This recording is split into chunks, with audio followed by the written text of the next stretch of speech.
Earlier this year, Treyarch announced the latest installment in the Call of Duty franchise, titled Call of Duty Black Ops Cold War. Jeez, that name is a mouthful. But I have to admit, despite hating Activision with every fiber of my being, I'm actually excited for this one. The reason being that it looks like they're going back to the style of the first Black Ops game, which just happens to be one of my favorite first-person shooters of all time.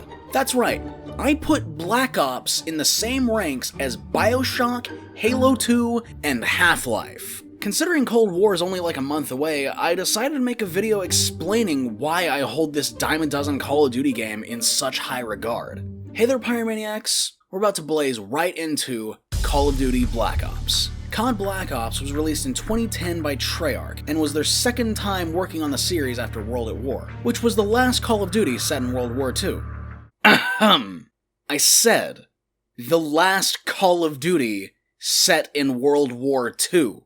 I'm not going to touch too much on the gameplay of this game because, come on, it's Call of Duty, what do you expect, Tetris? The thing that's special about this game is actually its surprisingly mind-bending story. The game centers around CIA operative Alex Mason, and the first time you meet him, he's waking up tied to a chair and being interrogated by a shadowy figure asking about numbers. This interrogation acts as a framing device for each mission in the game, and it's actually a pretty brilliant framing device if I do say so myself. So from here on out, I'm going to be focusing on the campaign, so you know, spoilers and stuff. The game begins with Mason and his colleagues Joseph Bowman, voiced by Ice Cube of all people, and Frank Woods taking part in Operation 40, a real-life CIA operation devised as an attempt to assassinate Fidel Castro and overthrow the Cuban government under the cover of the Bay of Pigs invasion. They end up killing a decoy of Castro instead, which for the record never happened. In reality, members of Operation 40 never even got close to Castro, let alone a decoy, but I digress. Woods and Bowman end up getting away, but Mason ends up getting caught by the real Castro and gets shipped off to a Russian gulag with the oversight of the main villain of this game, Nikita Dragovich.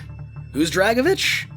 Well, he doesn't really show up in this game too much, so I'll get back to you on that. Anyway, in the gulag, Mason befriends Viktor Reznov, voiced by Gary Coleman. Wait, no, I mean, Gary Oldman. So, Mason and Reznov break out of the gulag and are able to escape to freedom! And from here, things get weird. Mason returns to America and is met by John F. Kennedy, who assigns Mason a mission to track down and kill Dragovich. You know, the guy who threw you and your buddy Reznov into a gulag. But throughout all of this, something about Mason seems just a bit off. Throughout this whole sequence, Mason starts having strange visions, numbers, and various other hallucinations. From here, we skip to Mason going on a mission with Bowman and Woods to track down Dragovich to a Russian rocket launch, where they sabotage the launch and kill Dragovich. A few years pass, and Mason and crew are shipped off to Vietnam to do Vietnam things, and then they meet up with Reznov again, and they all do Vietnam things together.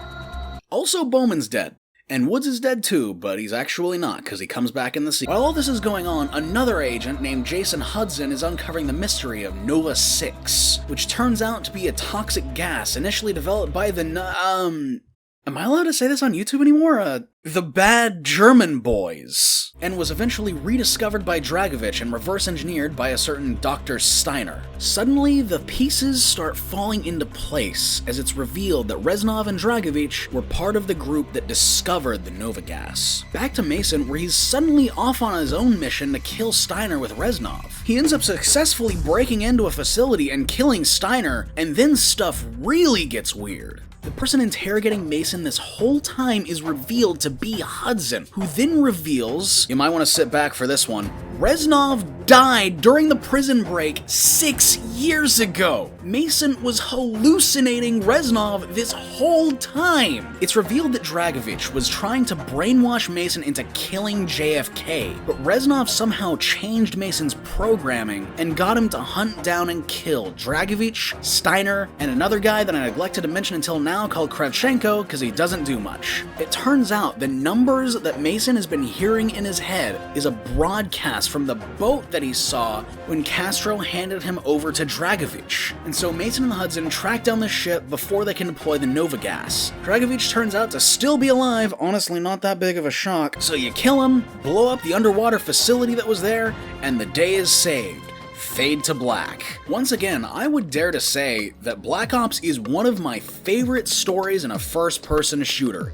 Yes, once again, right next to BioShock. It has just the right mix of history and fiction to make a story that feels believable while still retaining the off-the-wall action flick trademarks of the Call of Duty franchise. And I haven't even gone into the bad German boy zombies returning from World at War. It's more or less the same, but this time the characters you play as have a lot more personality to them, along with a more fleshed out story that connects everything. Not to mention a new map where you take the role of Kennedy, McNamara, Nixon, and Castro. This game allows you to play as John F. Kennedy fighting zombies in the Pentagon. That is awesome.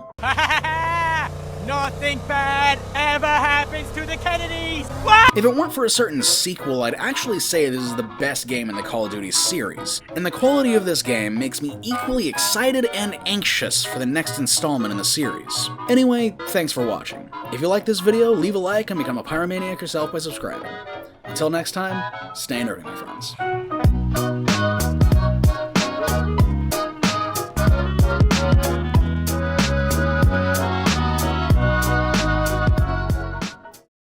Stay nerdy, my fellow Americans.